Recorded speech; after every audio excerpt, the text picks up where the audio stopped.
Good morning. That's way better. All right, well, I'm glad to be here with you today. I'm glad to share. We're going to be speaking from the book of Psalms and continuing on.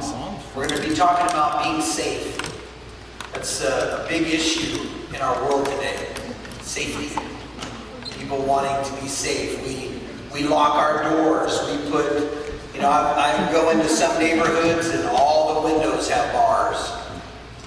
All the doors are barred up. They've got, storm doors, the metal doors, and they're going to some places and there's multiple bolt locks.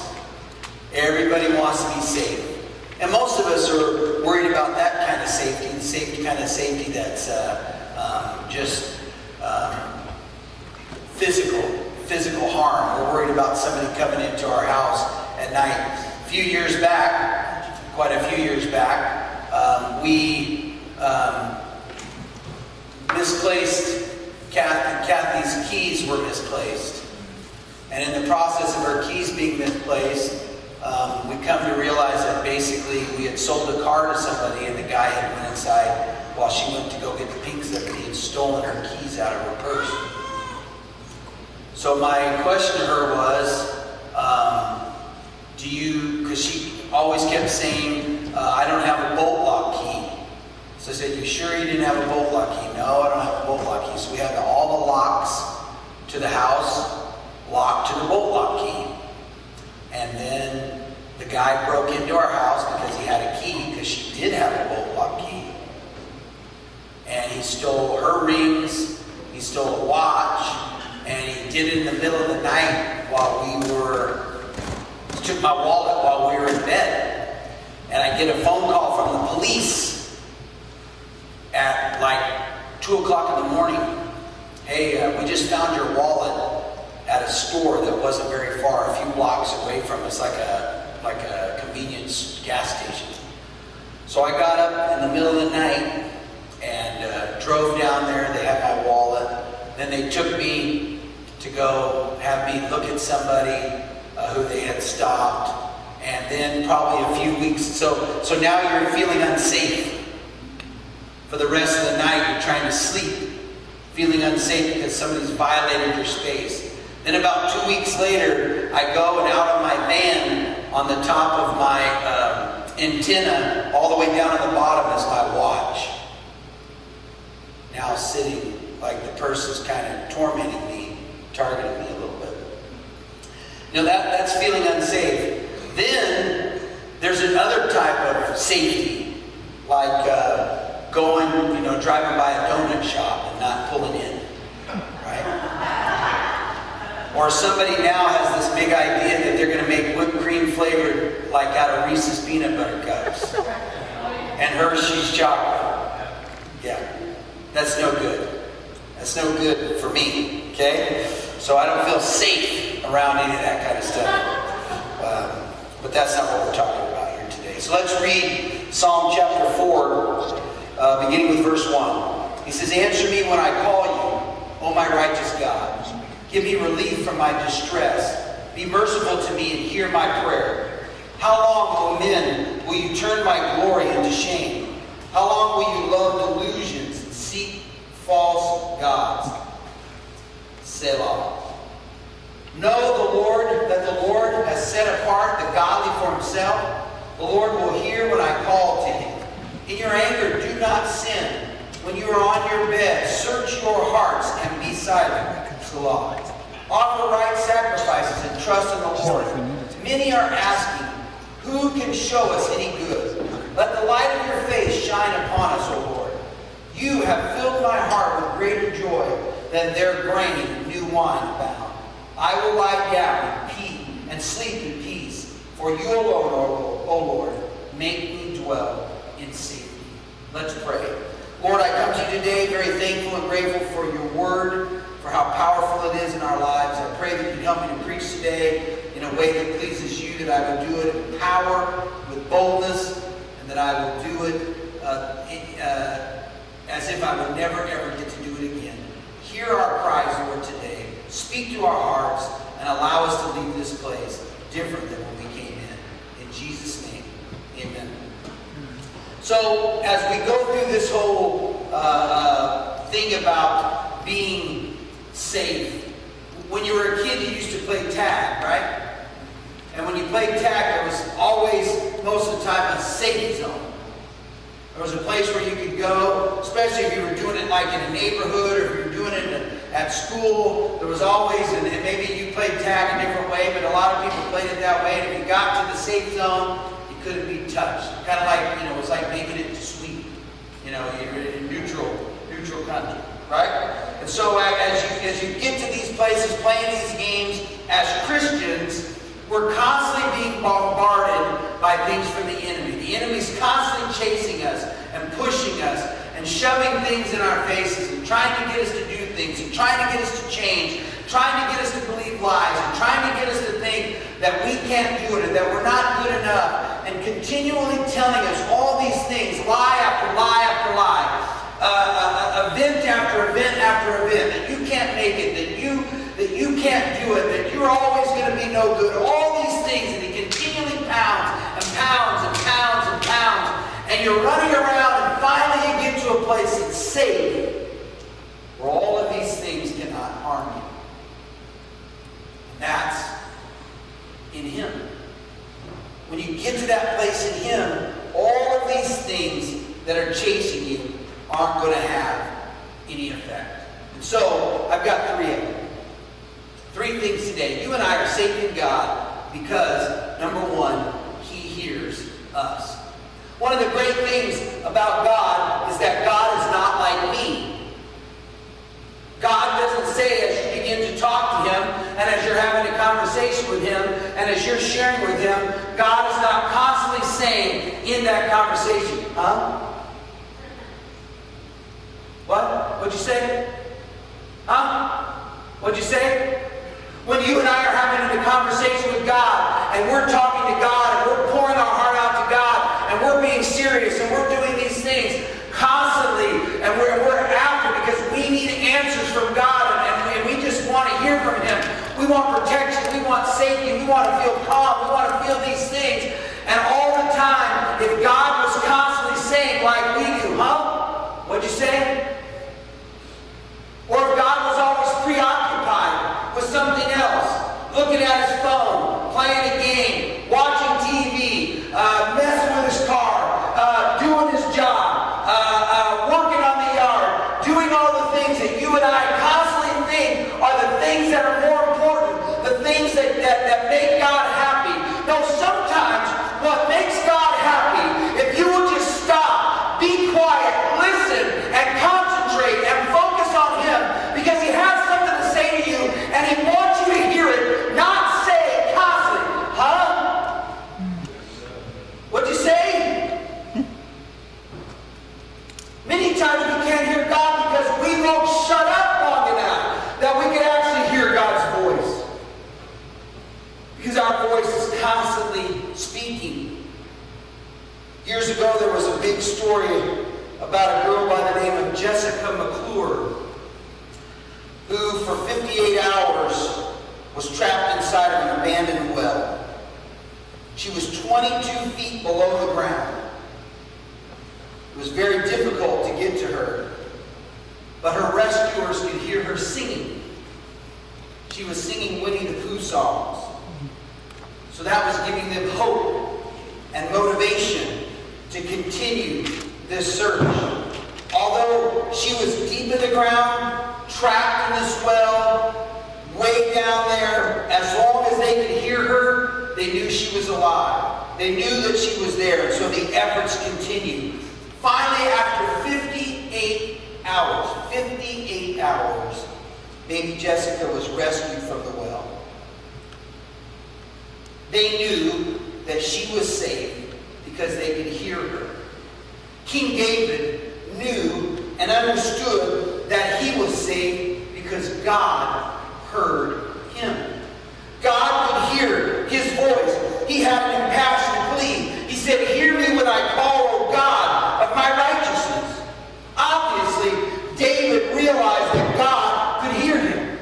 David realized that God hear his plea. Sometimes we don't get that. Sometimes, and hey, don't worry about that popping sound. If something blows up, I'll be the first one out of here. So you're just going to have to be able to outrun me. So if it continues to pop, don't worry.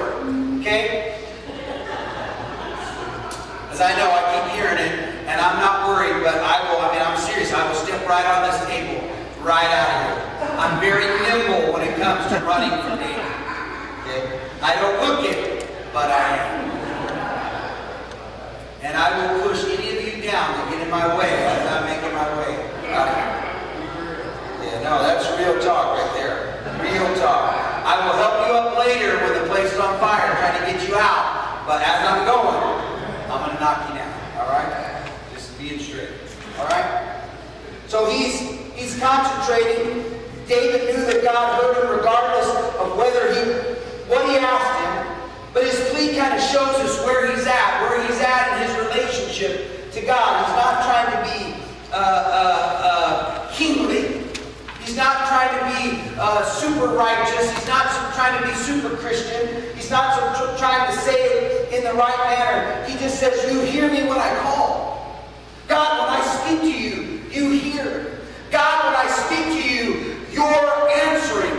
God, I don't know about you, but when I call someone on the phone, especially somebody I know that should answer it, it bugs me that they don't answer the phone. Right?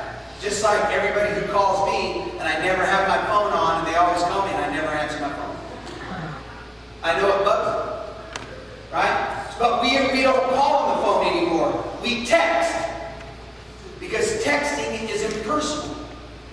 If you talk on the phone, people have to hear your voice. And they can hear the inflection in your voice. They can hear, listen, you're not scaring me when you type all caps.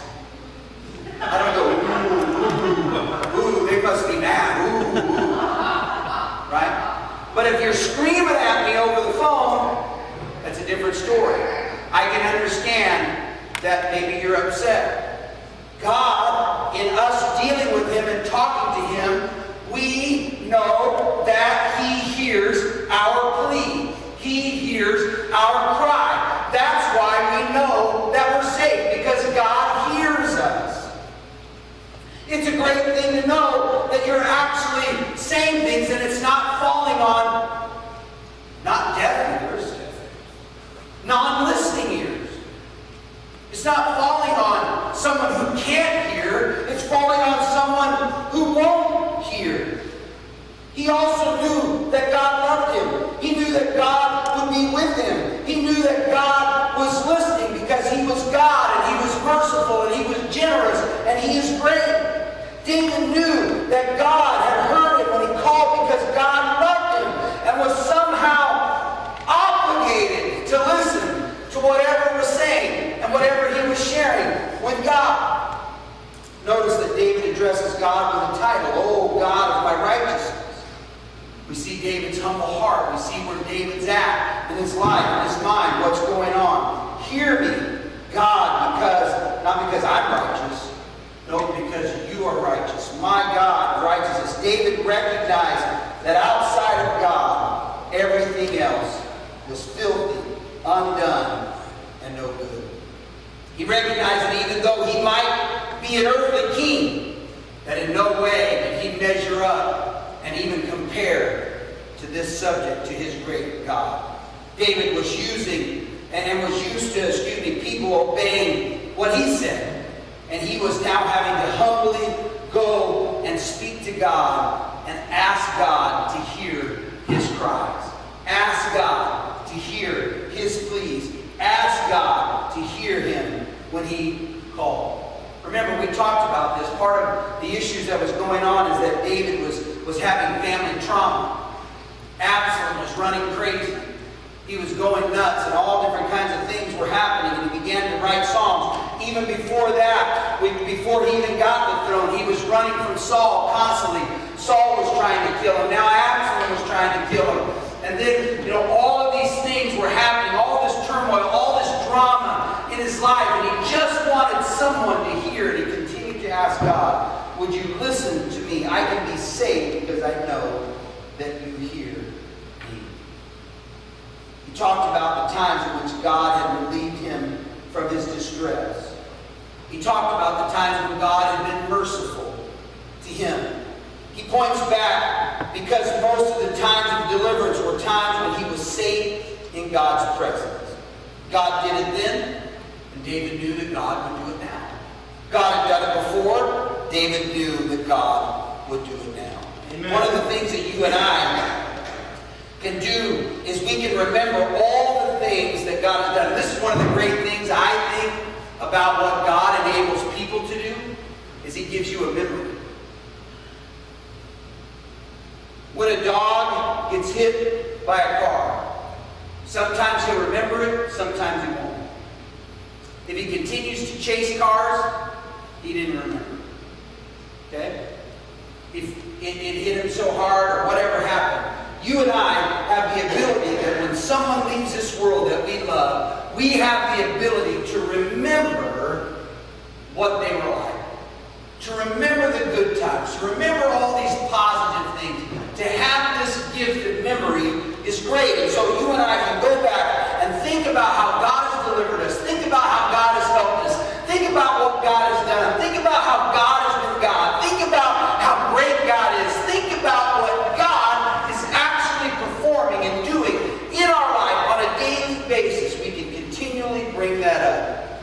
And it helps us to move. It helps us to do things that we won't normally do. A lot of us, a lot of you, maybe you keep a journal. And for your own personal life, you go back in that journal and you look at the things that you've written in it. Because they give you comfort.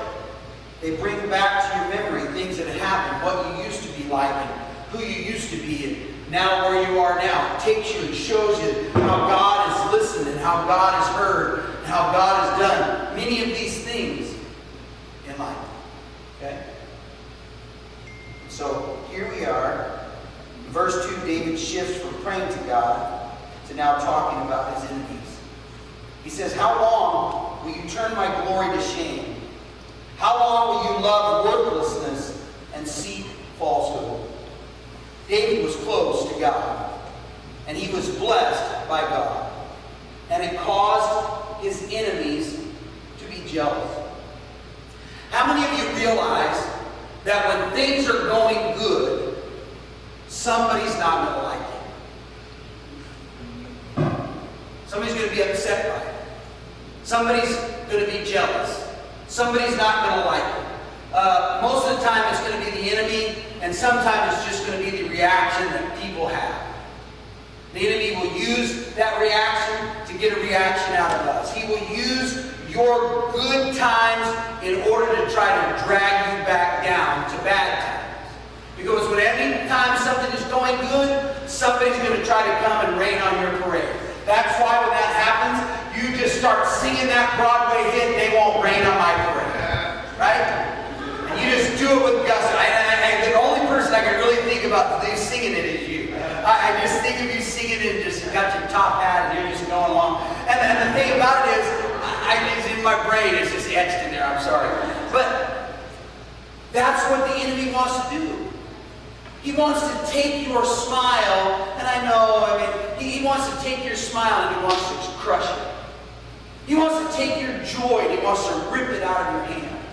He wants to make sure that every day you don't feel safe. That every day you feel like that you can't walk from one space to another. Not the fact that you're going to feel like you're going to get mugged, but that you're in a feeling like you're just going to go back to the same old character that you used to be. When he's told you over and over and over and over and over again, everybody look at me. He has told you over and over and over and over and over again that you're not the same. He has told you more than once, more than twice, more than 3 times, more than 4 times that you're his child and that you're different than you used to be. And yet we still believe the lies. Yet we still believe the lies, and we still live in this place where we don't feel safe. We feel like at any moment, man, we're just going to fall off the wagon. We're just going to jump off the train. we're just going to take the Watusi right out of the airplane. That we're just going to crash and burn. God wants you and I to be saved. Even though there's jealousy and people have slanderous lies and they're malicious about it, they say things they shouldn't, they act the way they shouldn't. This isn't a problem that's just isolated to David. This is a problem that runs rampant. This is not just in workplaces. This is in families. This is not just in families. This is in churches. This is not just in churches. This is in personal relationships. Personal relationships are debunked because of people's jealousy. Because one person does well and another person hasn't. People begin to get upset, they begin to lie, they begin to do things. It's an ongoing problem for people of all ages for the ages. It happened to Jesus when the religious leaders spread lies about him. When they tried to turn almost every glorious and great thing that he did into a sin. What happened? He healed them on the Sabbath day. What happened? Oh, he did this, and he shouldn't have. Because when you do it, you're supposed to have your right foot up like this and point that way. And he didn't. He had his left toe like this.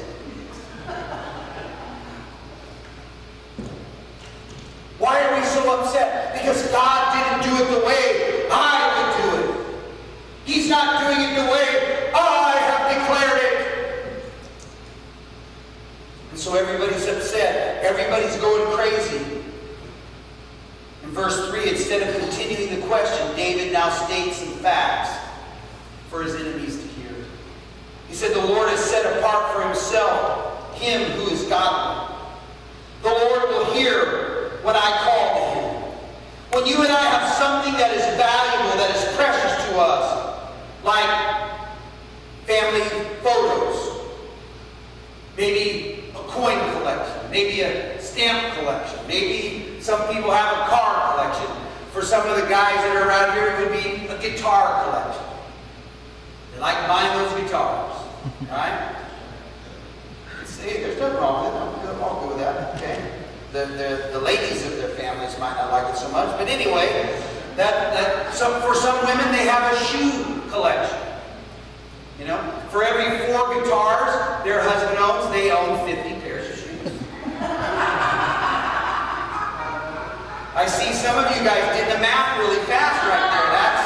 That's really over and above, isn't it? That's way beyond, right? My mother, she's in heaven. She loved her shoes. She loved her shoes, and she loved her little perfumes. You know? She loved to get her little stuff. She loved those shoes, her little feet. Like getting those shoes. The whole thing about it is David tells us that as God's people, we are valuable to him. My brother-in-law had a very rare Harley Davidson. They'd only made 1,000. And he was traveling, and they stole it out of the parking lot of the hotel that he was at. He got so much money for that bike from the insurance that he bought a boat. I'm talking about a boat big enough you can live on. Okay? We're talking about sometimes people have things that they consider so precious, so wonderful, so great, so collectible. We consider them things that can't be replaced. We consider them things to be set apart, to be put in a special place. People go and they buy the little boxes at the bank and they put those things in them because they don't want anybody to touch them. They want them to be safe. God is telling you and I that we can be safe. Safe from what? Safe from the enemy. Safe from what? Safe from having fear that God will just throw his love away from you. Safe from being able to overcome sin and temptation. Safe from anything and anyone who attacks you in your good times or in your bad times. Saved from you thinking that you are not good enough. Saved from you thinking that you can't make it. Saved from you and I having an identity crisis that we're something that we're really not. There are a lot of examples we can use, but the point is that we're set apart for Him. Not only are we set apart for Him, but David says that the Lord will hear us when we call. The Lord will hear us when we call. The second point is that you and I are saved because of our trust in Him. How many of you trust Him? Okay. It's easy to say. It's easy to raise a hand and say, I trust Him. But then again, it's way harder to actually do. Right? When you are going to take your precious commodity, when you're going to take that precious thing that you have, one of these illusionists on TV took one of the judges on America's Got Talent, took her ring, took her outside and put it in a box, and put a balloon on it, and let the balloon go. And the next thing you know, they come back inside and they go over and there's a package completely wrapped up. Inside the package, there's a box. Inside the box, there's another box. Inside that box, there's another box. They open it up and it's a ring. It's not magic. It's an illusion. Okay? But the whole idea of it is that she thought she lost something that was precious because she's seen it fly on up into the sky. You and I, we are going about these things that we think are precious. And when I ask you, do you trust Him? Do you trust Him with everything? Everything that you own. Everything that you are. All of your values. All of your personality. All of your likes. All of your dislikes. Everything. Because you know what I could say? I could say to you, and some of it would be right. But as I say it, as I'm even thinking about it, it's really so comical in a lot of ways. I don't own a home. And in some ways, I've chosen not to own a home. I chose not to own a home because I never wanted a home to keep me from going and doing what God would call me to do. I didn't want to own a home because I was worried that if God called me to go to another town or go to another city, that selling my house or doing something with a house would keep me there, and so I never even tried to even buy a home.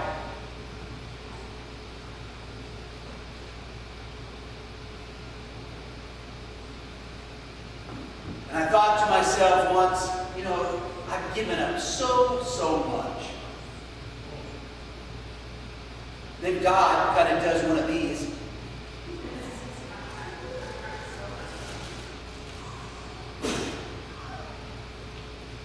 And hits me right about here. And He says, you gave up so much, huh? Did you give up your son? Did you die for anybody? Did you have people laugh at you and spit on you and call you all kinds of names and never want to have anything to do with you and hate you and basically beat you to a bloody pulp, put nails in your hands and feet, a spear in your side, crown of thorns on your head, curse you while you're hanging, just make fun of you and rail on you and all different kinds of things? Did you do that? When I said no, He said, you didn't give up anything.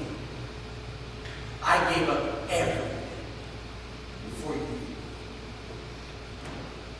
You and I can be saved because we put our complete trust, not our verbal trust, not, hey, I'm going to say this because it looks good trust. I'm going to raise my hand because that's what I'm supposed to do trust. I'm talking about everything. Laid it all aside, everything, all of our trust, everything in Him. That means when you trust Him, you don't hold on to anything. When you trust Him, He drives. You When you trust Him, He makes the plan. You don't make the plan. When you trust Him, you follow the plan. You don't go against the plan. When you trust Him, He's on top, you're on bottom. When you and I trust Him, He comes first. Everything else comes second. We trust only to a point. Because when it gets uncomfortable, we quit trusting. When it goes against what I want, I quit trusting. When I don't like it now and I want to do a different way, I quit trusting.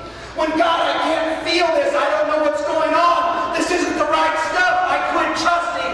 And God says, no, you can't quit trusting anytime if you want to be safe in me.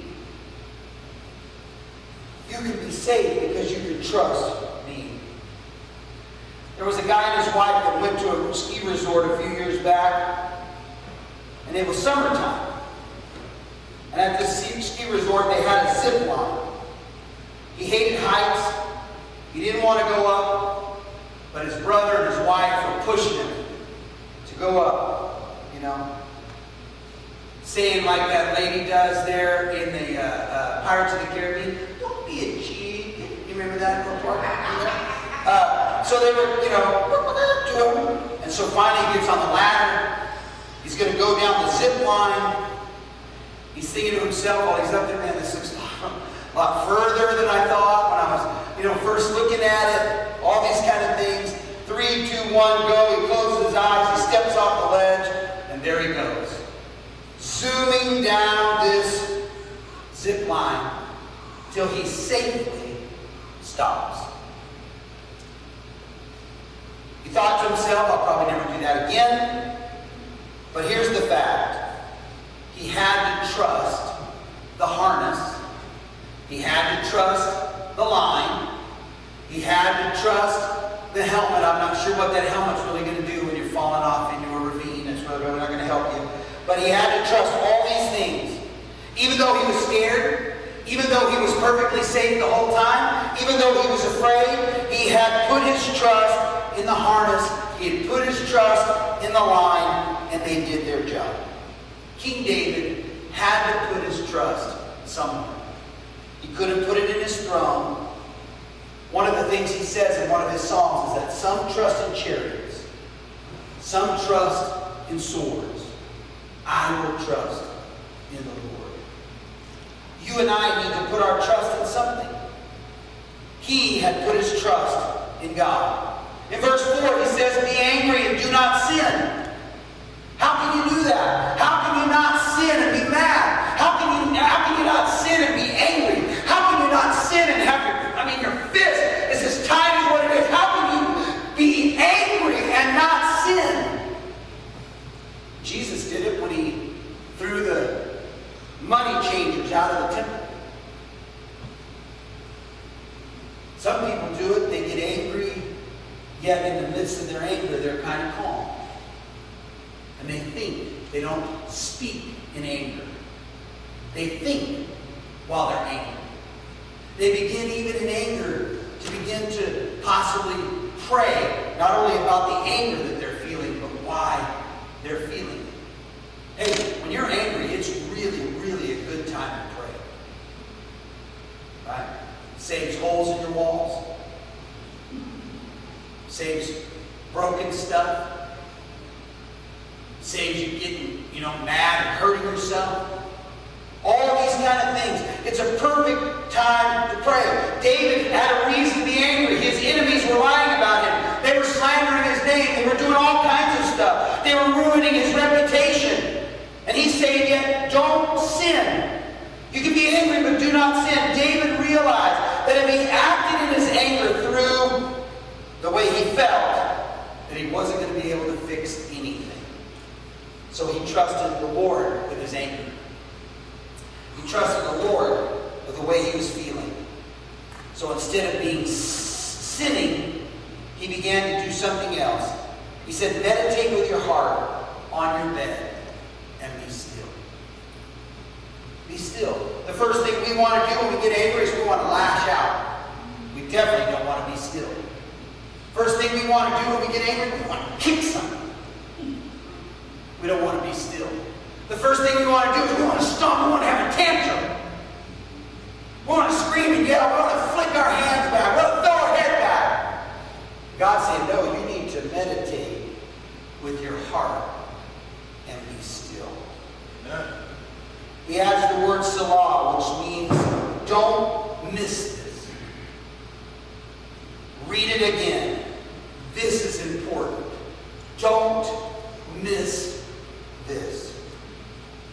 Meditation, the right kind, involves the Christian filling his heart or her heart with God's Word. Not just letting the Word go in one ear and out the other when you come back to church, or when you hear somebody speak it, or when you read it, you just throw it aside because it really doesn't mean anything. But it actually comes into your heart and it begins to live, and begins to work, and it begins to grow inside of you. Deeply thinking about what you're reading, deeply thinking about what you're hearing, going over it in your mind over and over and over again so it sticks. Joseph Carl said this about meditation: be still or quiet, and then commune with your hearts. And if you will commune with your hearts, God will come and commune with your hearts too. His Spirit will give you a loving visit and visions of His love. The book of Proverbs tells us, be angry and do not sin. Do not let the sun go down on your anger. When you and I go to bed angry, it's not healthy. It's not healthy to continue to allow our anger to manifest. We could have trouble sleeping.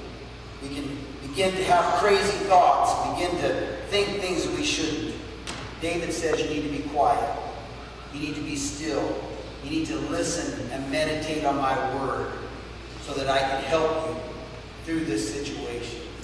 God will help you to take your mind off your anger.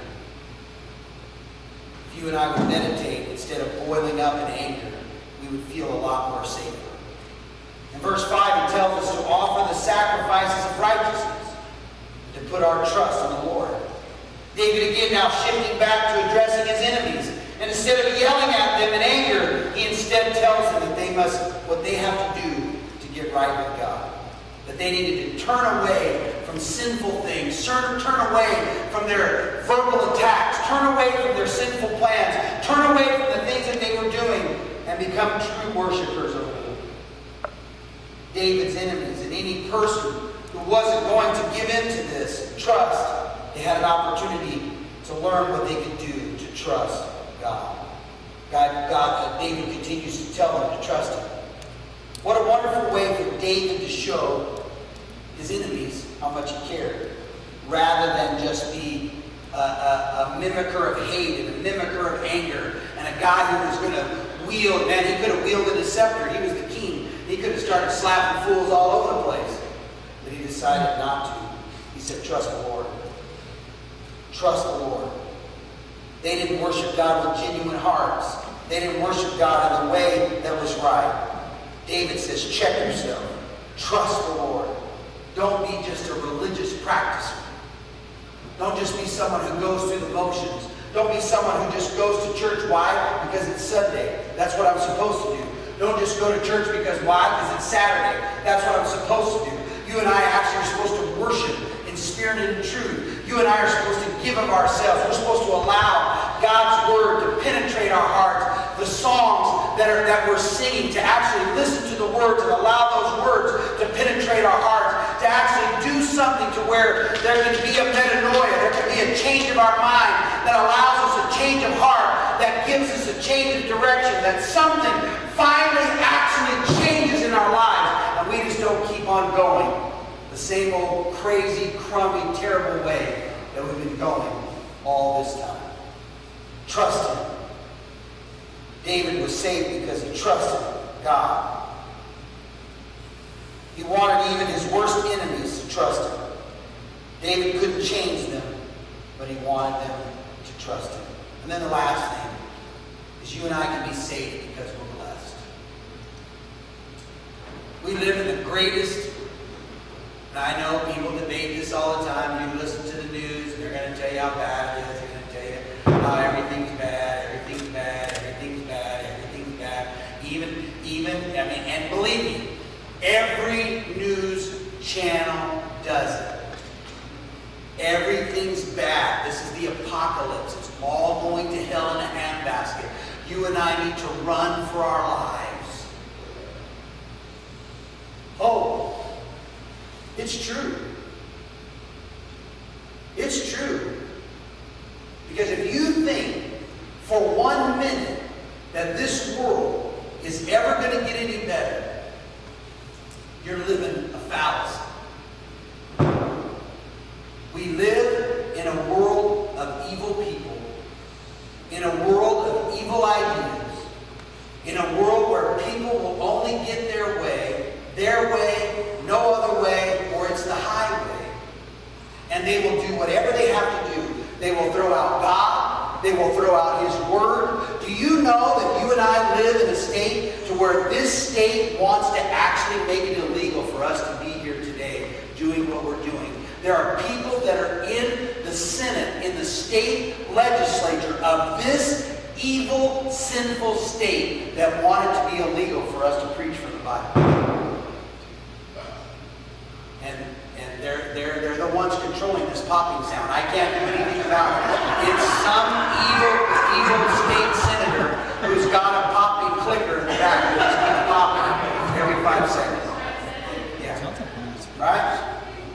All I'm saying, I'm only saying that to tell you, if you think that this world is going to wind up all turning back, and we're going to go back, and it's going to be fluff and rainbows and purple roses and yellow hearts and green clovers, this is not going to be it.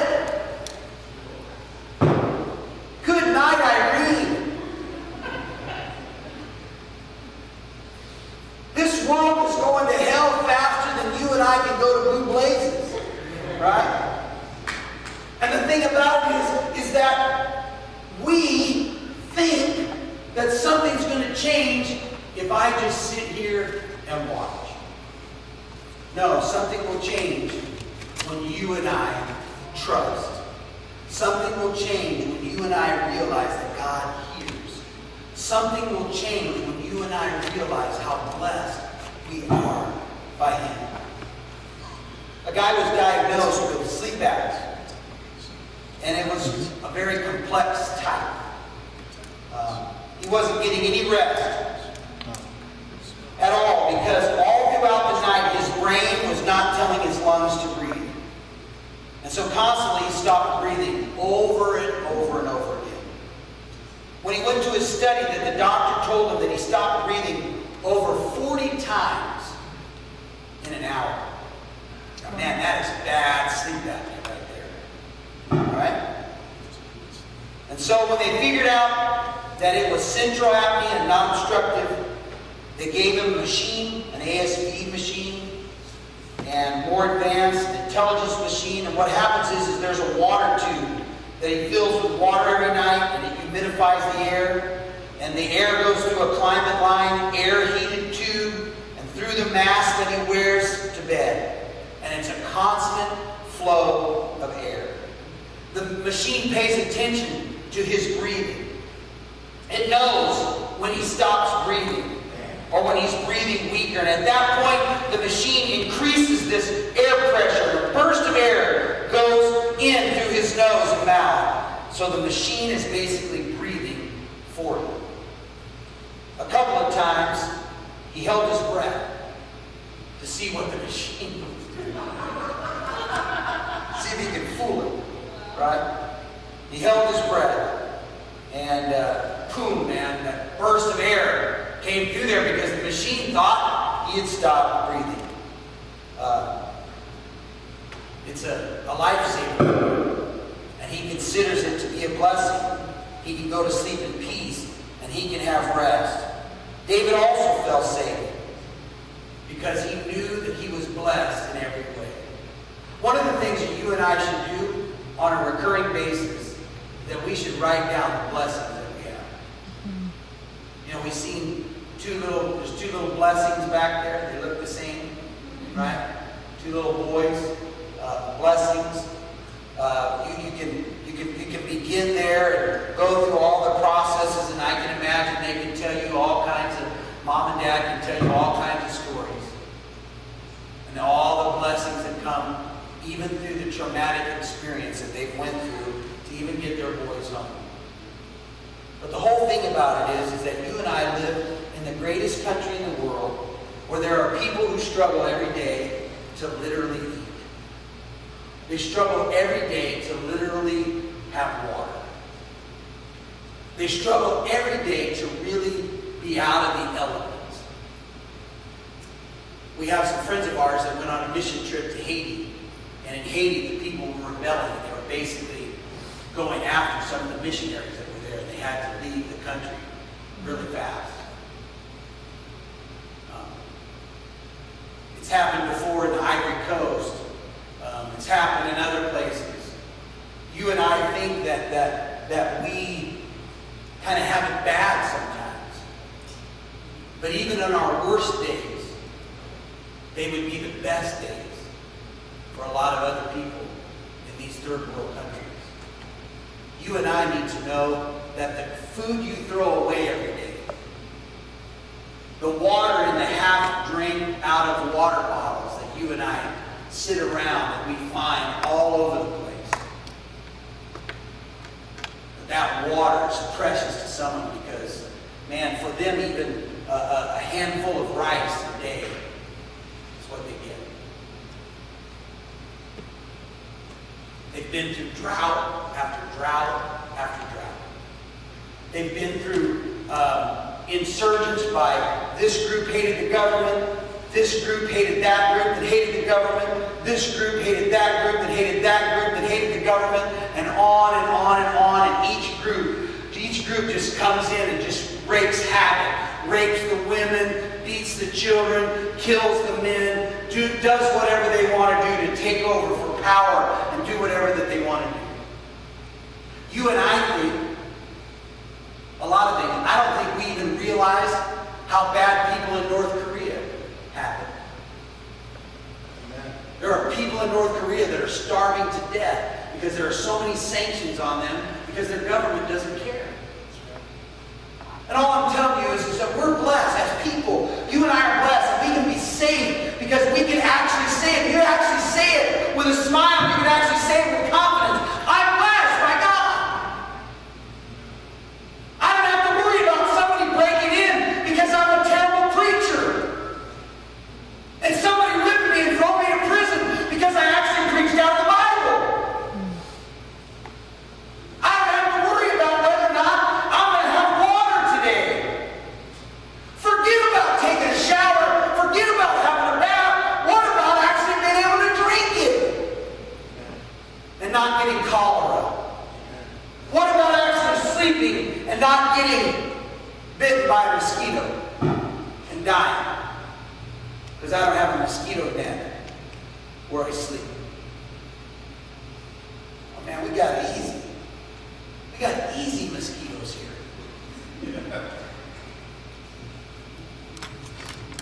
You and I need to realize that in this life, we want to trust Him.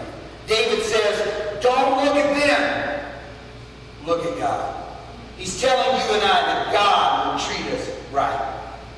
In verse 7, David shifts all the way back as the group comes back. David shifts all the way to addressing the Lord. He said, you have put gladness in my heart. I can remember singing this song, I will enter His gates with thanksgiving in my heart. I will enter His courts with praise. I will rejoice for He has made me glad. He has made me glad. He has made me glad. I will rejoice for He has made me glad. David compares his joys and gladness to a world that does well and does great.